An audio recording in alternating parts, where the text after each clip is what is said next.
Before we come to Prime Minister's questions, I would like to point out that the British Sign Language interpretation proceedings is available to watch on Parliament Live TV. I don't think we need any more.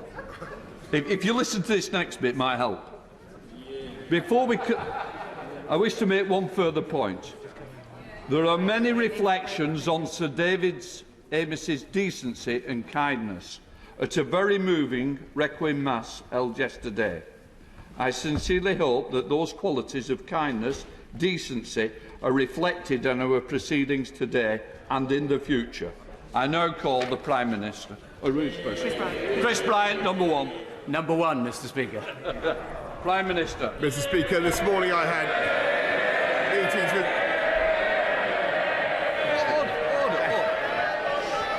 Thank you, Mr. Speaker. This morning I had meetings with ministerial colleagues and others. Thank you.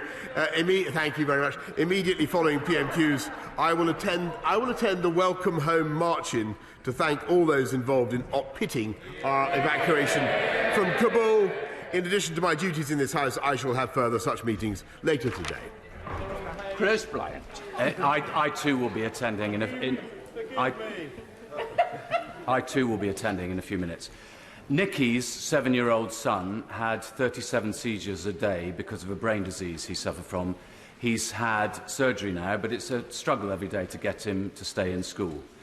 Nicky, is supporting the Acquired Brain Injury Bill because she believes that the government needs to have a cross-departmental strategy for supporting those who've had an acquired brain injury, whether that's rugby players with concussion and dementia, it's women who've been beaten in the head by their partners, it's people who've had brain injuries due to children who've had suffered from carbon monoxide poisoning, soldiers who've been in explosions. I really hope that the government is going to back the Acquired Brain Injury Bill.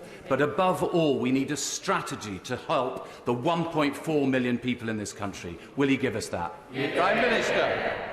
I want to thank the Right Honourable Member for raising this vital issue and for his commitment to this cause, his personal commitment. And I can assure him that we are studying his proposed bill and working to ensure that people do get the support for the acquired brain injuries that they have received. And what we can certainly pledge at this stage to do, and I hope this will be of some use to him and the many who care about this issue in the way that he does, and as I'm sure members do across the House, the Department of Health and Social Care will lead on the development of a cross-departmental government strategy on acquired brain injury and other neurological conditions. I'll be very happy to share details with him shortly. Felicity Bucket. Thank you, Mr. Speaker. In July of this year, my constituency, Kensington, suffered devastating flooding, with more than 2,000 homes flooded, a river running down Portobello Road, and a lot of residents having to move into temporary accommodation. Does my right honourable friend agree with me that Thames Water needs to come up with short and long-term solutions, and they need to make sufficient investment in infrastructure to prevent events like this happening again? Yes. Prime Minister. My honourable friend is absolutely right to raise flooding, Mr. Speaker, and she's right about short and long-term solutions, and that's why I'm proud, amongst other things, to have helped instigate the Thames Tideway Tunnel, with the biggest super sewer in the history of this country, which will help to deal with what happens in London when the Basingstoke interceptors overflow, and to deal with flooding throughout the city. Leader of the Opposition, Keir Starmer. Thank you, Mr. Speaker. At the last election, the Prime Minister promised that nobody would have to sell their home to pay for care. That's another broken promise, isn't it? Prime Minister. No, Mr. Speaker. No, Mr. Speaker. Because if he looked at what we are proposing, and if he supported what we are proposing, which is fixing something that Labour never fixed in all their years in office, Mr. Speaker, We are saying to the people of this country that we will disregard your home as part of your assets if you and your spouse are living in it. And number two, Mr. Speaker, you can have a deferred payments agreement if you move out of it and you're living in residential care. You can have a deferred payments agreement. But most important of all, Mr. Speaker, by putting the huge investment that we are making now in health and social care, and we are allowing for the first time the people of this country to insure themselves against the potentially catastrophic, the otherwise catastrophic costs of dementia or Alzheimer's, Mr. Speaker. And even if you're not one of those people who suffer from those afflictions, we are taking away the anxiety from millions of people up and down the land about their homes. Keir Starmer. I think the Prime Minister just described the broken system he said he was fixing. So it's certainly not a straight answer. Let's have another go. Let's have another go. I see they turned up this week, Prime Minister.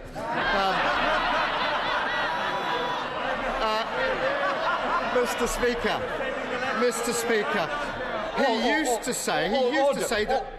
Sorry. I don't think I need any further. Yesterday we had a very good example of the house being at its best in that church, in that cathedral. Please, let's show some respect. I want to be able to hear not only the Prime Minister but the Leader of the Opposition. Shouting each other down doesn't do you or your constituents any good. We need to hear the questions, and I certainly need to hear the answers. And if anybody doesn't like it, please leave now. Keir Starmer. Mr. Speaker, it's not a complicated question, so let's have another go. He used to say that nobody would have to sell their home to pay for their care. It's in his manifesto right here. On the basis of that promise, he then put up tax on every working person in the country. So has he done what he promised and ensured that nobody will have to sell their home to pay for care? Yes or no? It's not complicated. Prime Minister. No, it's not complicated, Mr. Speaker, because what we're doing is disregarding your home as part of the assets that we calculate. So if you go down to £100,000, that's the beginning where we will ask you to contribute. But your home is not included in that, Mr. Speaker. And they have absolutely no plan. They've spent decades failing to address this. And only a few weeks ago, Mr. Speaker, they failed to vote for the £36 billion that will enable us to fix this and to help people up and down the country, not just to fix the social care problem, but to pay for people to live in their own homes, Mr. Speaker, and receive the care they need in their homes. That's what this One Nation Conservative government is doing. Why won't it support it? Mr. Speaker has had two opportunities to stand by his manifesto commitment and he's not taken them. Well, it says he just has. So let's test this in the real world, Prime Minister.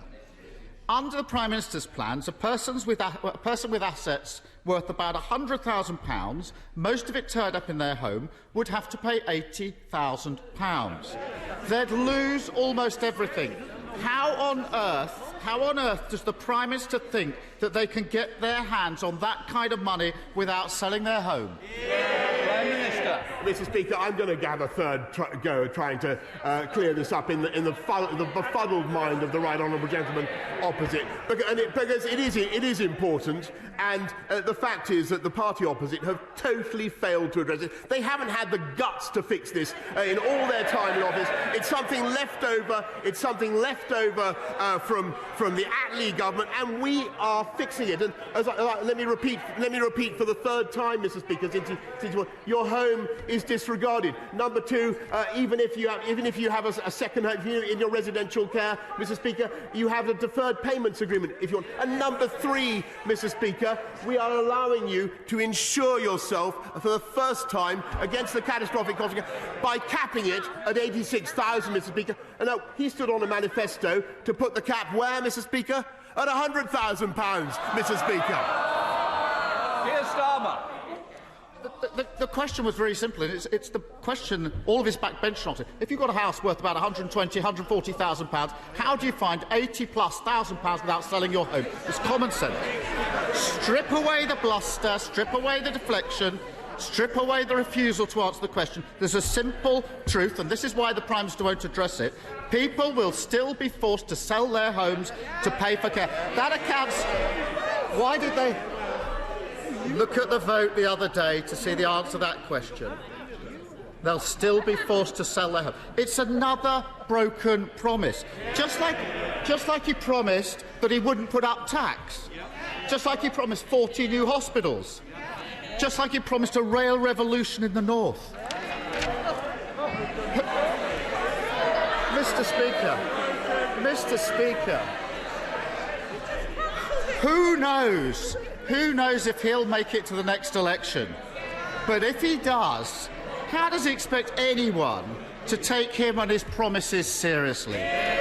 Prime Minister. Mr. Speaker, yet again he raises the rail revolution in the north. And the 3 new high-speed lines, Mr. Speaker, 96 billion pounds. Nothing like it. Again, nothing like it, Mr. Speaker. Nothing like it for a century. And just for the advantage of what I didn't even know this. I was in a state of complete innocence about this last week, Mr. Speaker. But it turns out that the right honourable gentleman actually campaigned against HS2 altogether. Said it would be devastating and said it should be cancelled. I can tell you something, Mr. Speaker. HS2 runs through my constituency as well. And I took a decision, even though it's been very tough for my constituents, I took a decision that it was the right thing to do for the long-term interests of the whole country. How can they possibly trust that man? Mr. Speaker, I think he's lost his place in his notes again.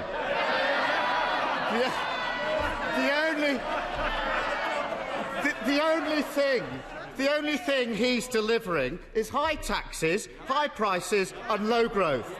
I'm not sure the Prime Minister should be shouting about that. And it isn't just broken promises, it's also about fairness. Everyone needs protection against massive health and care costs. But under his plans, someone with assets worth about £100,000 will lose almost everything. Yet somebody with assets of about £1 million will keep almost everything. It's just like their 2017 manifesto all over again. Only this time, something has changed. He's picked the pockets of working people to protect the estates of the wealthiest. How could he possibly have managed to devise a working-class dementia tax? Prime Minister. Mr. Speaker, I think I've answered that question 3 times already. This does more for working people up and down the country than Labour ever did. Because we're actually solving the problem that they failed to address. We're disregarding your housing asset altogether, Mr. Speaker, while you're in it. And he talks about jobs. He talks about working people. Well, let me just remind him. There's just one key statistic that people should bear in mind. It's now almost a month after furlough ended. He talks about the economy, Mr. Speaker. There are now more people in work than there were before the pandemic began. And that's because of the policies this government has pursued. Here's Starmer. Mr. Speaker, there's no getting away from it. Working people are being asked to pay twice. During their working lives, they'll pay much more tax in national insurance, whilst those living off wealth are protected. And then when they retire, Mr. Speaker, they face having to sell their home when the wealthiest won't have to do so. It's a classic con game, a Covent Garden pickpocketing operation. The Prime Minister's the front man, distracting people with wild promises and panto speeches, whilst his Chancellor dips his hand in their pocket. But now the Prime Minister's routine is falling flat. His Chancellor is worried that people are getting wise. His backbenchers say it's embarrassing. Your words. Your words. And senior people in Downing Street tell the BBC it's just not working. Is everything okay, Prime Minister? Prime Minister. Mr. Speaker, I tell you what's not working. It's that line of attack. Because I just want to repeat. I want to repeat the crucial point, Mr. Speaker. We're delivering for the working people of this country. We're delivering for the people of this country, and we're fixing the problems that they thought could never be fixed. We're doing the things that they thought were impossible. And let me repeat: there are now more people in work in this country, jobs up, with their wages going up, Mr. Speaker, than there were before the pandemic began. And that is because of the policies that this government has followed. Whether it's on rolling out the vaccine, if you remember, that he opposed, whether it's on investment that he opposed. He did, Mr. Speaker. He didn't want to invest in the vaccine task force. I seem to remember. Or whether it is making the strategic investments that we have. If we listened to Captain Hindsight, Mr. Speaker, we would have no HS2 at all, because that was what he stood for. And if we listened to him, we would all still be in lockdown, Mr. Speaker.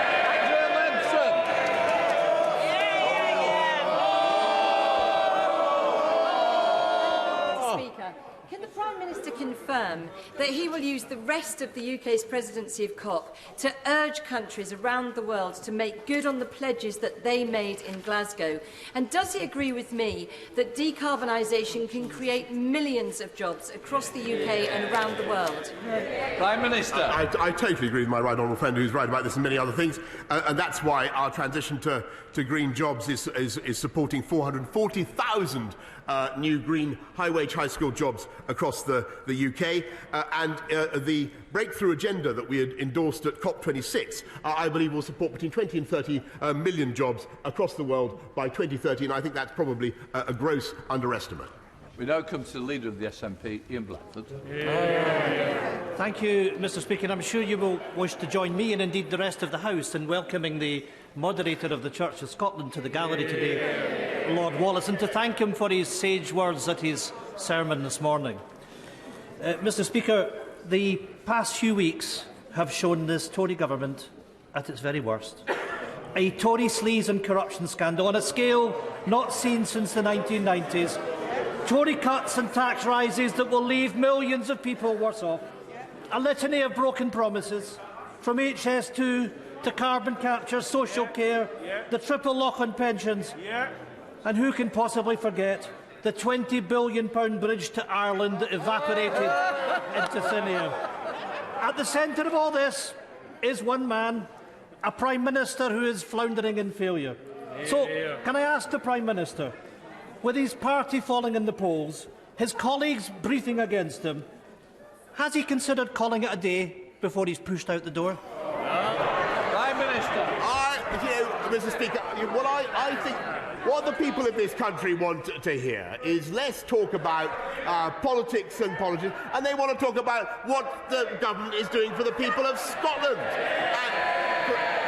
And what the Scottish Government is doing for the people of Scotland, which isn't enough, Mr. Speaker. But what we will do, he talks about infrastructure investment, and I can tell him that if he will wait till I think till Friday or later this week, he's going to hear about what we're going to do with the Union Connectivity Review to ensure that the people of Scotland are served with the connections that they need, and which the Scottish Nationalist Party has totally failed to put in.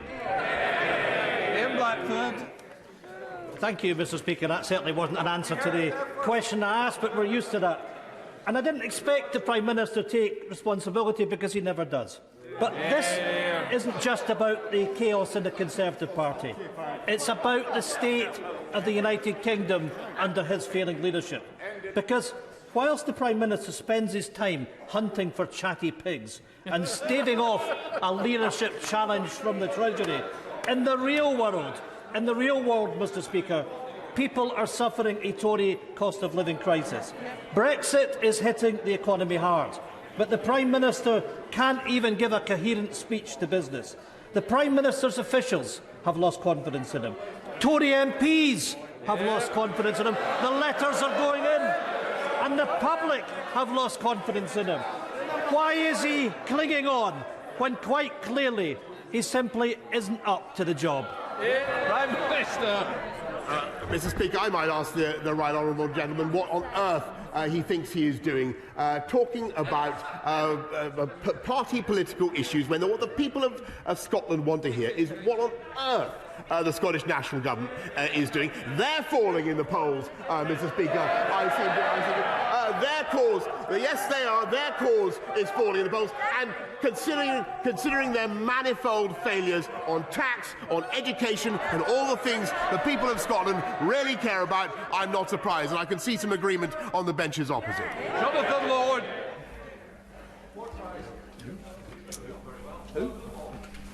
Mr. Speaker, I celebrate the recent successes of Woking College, my local sixth form college, and I welcome the recent government investment for a new teaching block, which will allow it to expand.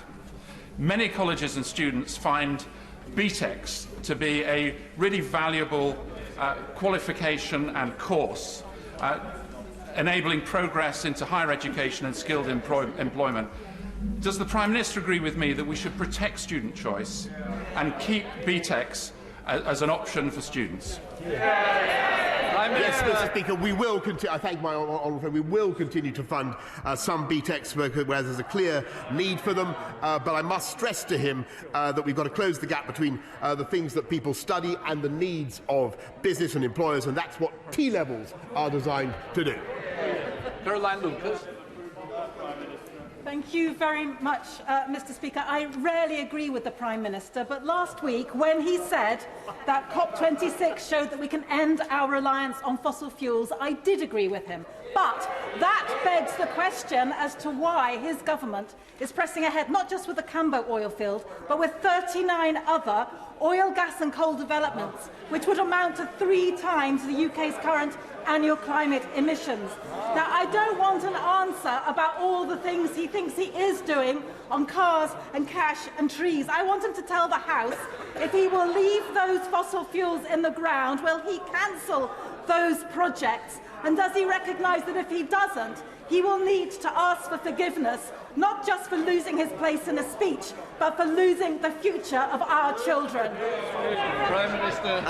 Mr. Speaker, we are not only powering past coal, going to an end to fossil fuel reliance in our energy generation at all by 2024, which is an absolutely stunning thing ahead of countries around the world. I'm glad that she's praising me for that. The Cambo oil field, as she knows, is for study by an independent regulator. But what we have also done, and led the world in this, Mr. Speaker, is stopped the financing of overseas hydrocarbons. And that is a fantastic thing which the whole world followed. Dr. Andrew Murris. Mr. Speaker, net zero, levelling up and building back better can't happen unless we have a massive increase in the supply of critical tech minerals like silicon, copper and lithium. But Beijing controls most of them. Noting China's recent tech minerals leverage on Japan, does he agree with me that the success of our green industrial revolution hinges on advancing our indigenous Silicon Valley? And free of the EU, what fiscal incentives can he now provide to make it happen at pace?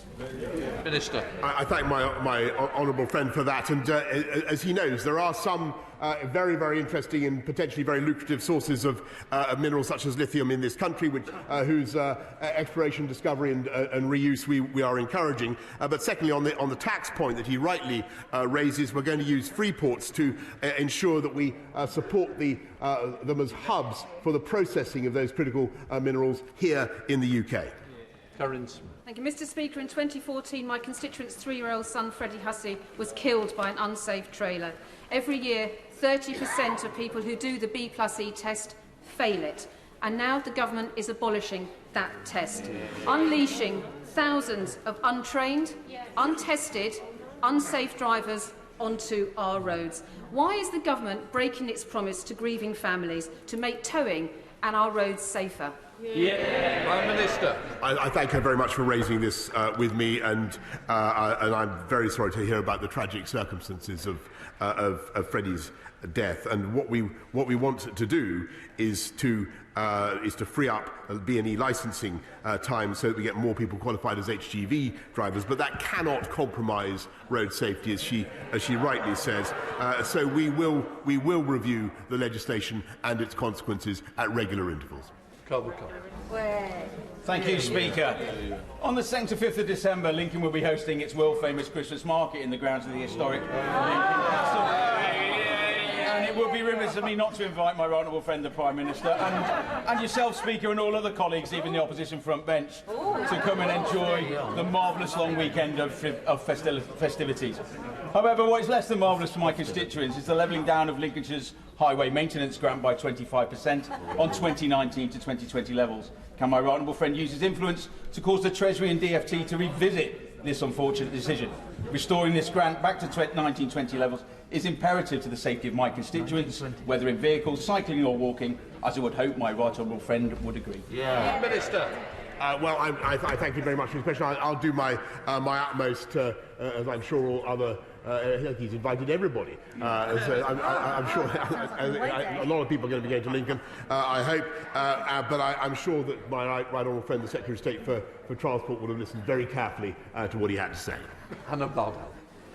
Inexplicable, Mr Speaker, is how former Vaccine Task Force Chair Kate Bingham described his government's decision to cancel its contract with Livingston-based vaccine developer Valneva, a company the Prime Minister has himself visited. She also noted how shoddily Valneva have been treated and how damaging his government's decision has been for UK life sciences, exports and for jobs in my Livingston constituency, where a state-of-the-art vaccine manufacturing plant now lies unfinished. There has been no apology to the incorrect statements in the House, so can the Prime Minister please meet with me and representatives from Valneva, and will he tell me whether his government has tabled any proposals to reach an amicable resolution which was promised at the dispatch box, and if not, when will he do so? Minister. Yes, I thank her very much. And I was personally very disappointed when we couldn't get approval for the Valneva vaccine in the way that we had hoped, and I know how disappointing that was to colleagues in Scotland.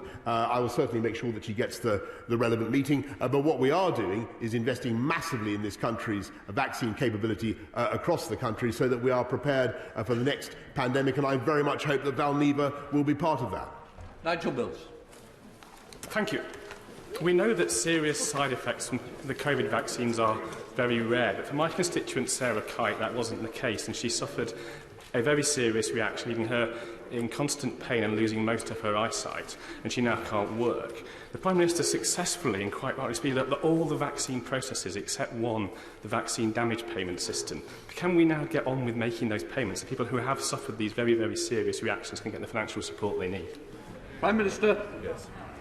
I thank him very much, and I just want to reassure him and indeed to reassure the House and the country that cases such as the very sad one that he raises are extremely, extremely rare, and we're putting more money in to gather evidence for claims such as the one that he describes. But I want to repeat perhaps the most important message I can get across again today, Mr. Speaker. I want to repeat how vital that vaccination programme is, how safe it is, and how important it is that everybody who is eligible gets their booster when they're called. Matthew Pennington. Thank you, Mr. Speaker. The government's integrated review concluded that the Chinese state poses a systemic challenge to our national security, and the Prime Minister has made clear that when it comes to China, we must remain vigilant about our critical national infrastructure. Can he therefore confirm today, unequivocally, that plans for China General Nuclear to own and operate its own plant in Bradwell in Essex have been abandoned, and explain to the House precisely how and when his government intends to remove CGN's interest from the Sizewell C nuclear project? Prime Minister. I thank him very much for his question, a very important issue that he raises, and clearly one of the consequences of our approach on critical national infrastructure, the National Security and Investment Bill, is that we don't want to see undue influence by potentially adversarial countries in our critical national infrastructure, and so that's why we've taken the decisions that we have. And on Bradwell, there will be more information forthcoming. But what I don't want to do, Mr. Speaker, is pitchfork away wantonly all Chinese investment in this country, or minimise the importance of this country of having a trading relationship with China. Daniel Kuczynski. Thank you very much, Mr. Speaker. The Prime Minister will be very pleased that Shrewsbury Conservatives are doing everything possible to help Neil Shastri Hurst, the excellent candidate in North Shropshire. But he will also know that the #1 issue affecting Salopians at the moment is the £312 million that we've secured for a modernisation of our A&E services.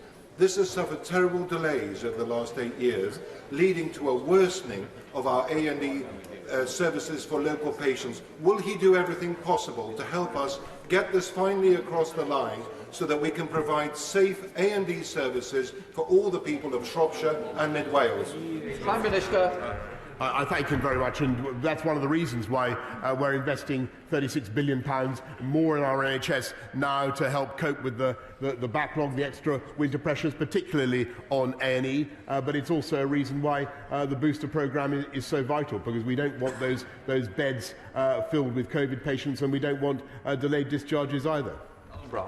Thank you, Mr. Speaker.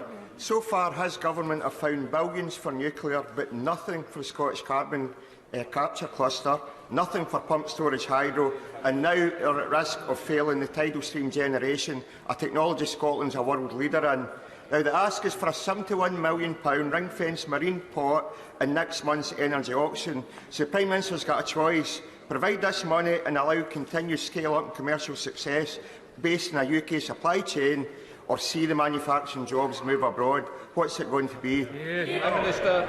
Well, Mr. Speaker, I'm so glad he asked that question, because I can tell him, and I can tell his right honourable friend, the leader of the SNP in Westminster, that we will be including a support for tidal stream.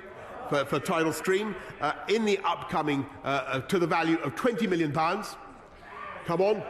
Not to be sneezed at. Not to be sneezed at, Mr. Speaker. In the upcoming Contract for Difference auction, I've met representatives of Scottish Tidal Power. I think it's fantastic, original, inventive what they're doing. We want to support it.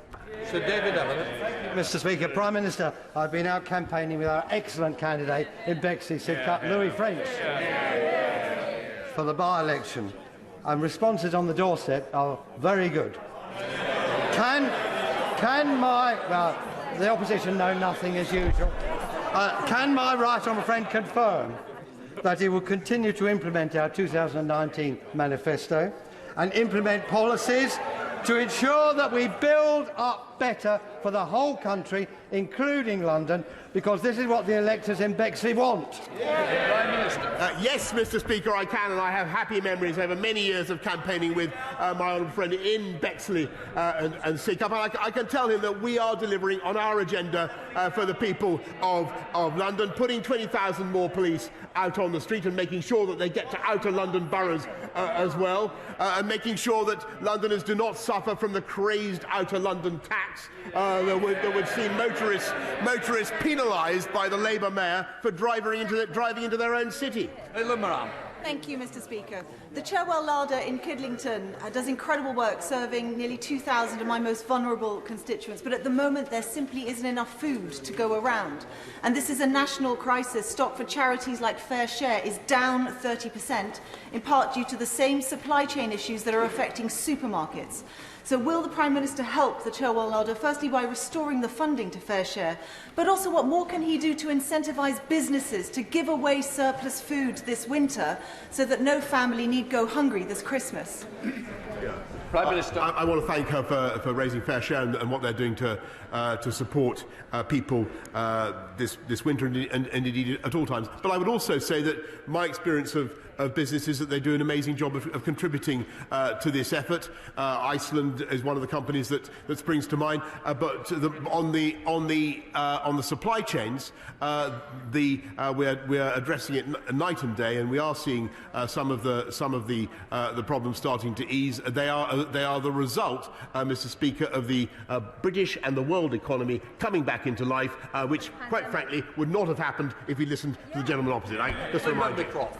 Thank you, Mr. Speaker. My right honourable friend, the Prime Minister, was bang on Monday when he spoke about ending the unfairness of our high energy-intensive industries paying more than they pay overseas. So we know he is a friend to steel in Scunthorpe. So will he continue to do all that he can to ensure that my world-class steelmakers are on a fair footing? Prime Minister.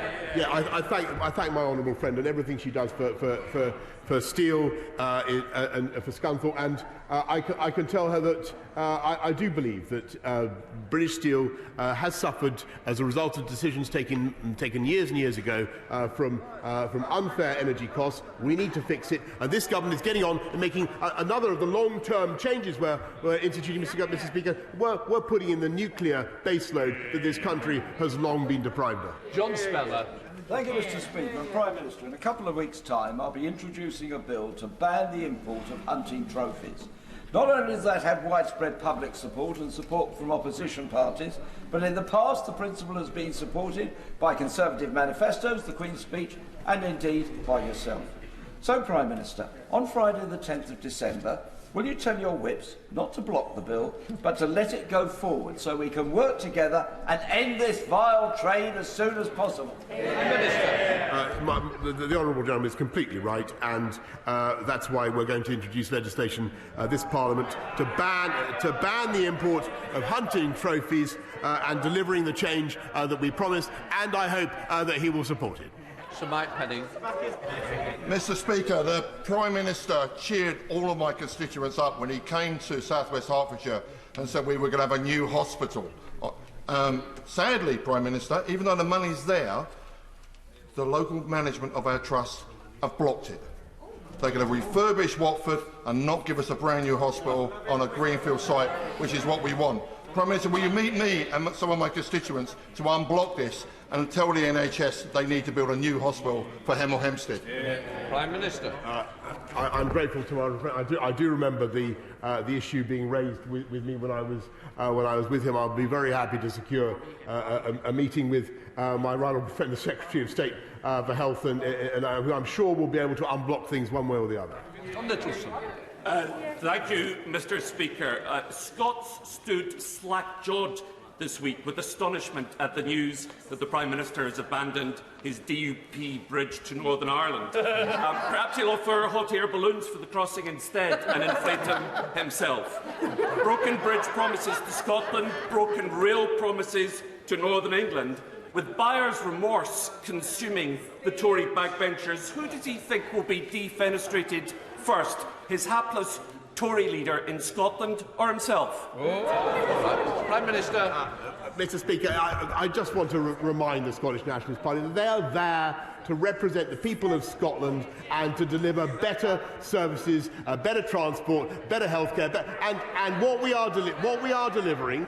He talks about transport, Mr. Speaker. I'll tell him what I said to the leader of the SNP in Westminster. What we are delivering is the first thoroughgoing review of union connectivity, so that we look properly at all those roads, the A75, the A77, the A1, all those vital connections for the people of Scotland that have been neglected by the SNP, that this government is going to fix. Final question, Miriam Kate. Thank you, Mr. Speaker. I'm absolutely delighted with the £500 million Start for Life funding that was announced in the budget. And my right honourable friend knows from personal experience how important those early years are, whether that's parenting advice, access to healthcare or age-appropriate theme parks. So does he agree that rolling out family hubs to 75 local authority areas is a great start? But can he confirm that if this is a successful programme, the government's aim is to roll it out across the whole country? Prime Minister. I thank her very much, and she's totally right in what she says about Start for Life, and I'm just seeing if my right honourable friend is still in her place, which she's vanished. But I want to thank my right honourable friend, the member for Northampton, because she has championed this for many, many years. She is right. Mr. Speaker, investment in kids' early years is absolutely crucial. That's why this government has begun Start for Life. And yes, if it works, Mr. Speaker, we will roll it out across the country. We're now going to come to the urgent questions. For those who need to leave, please do so.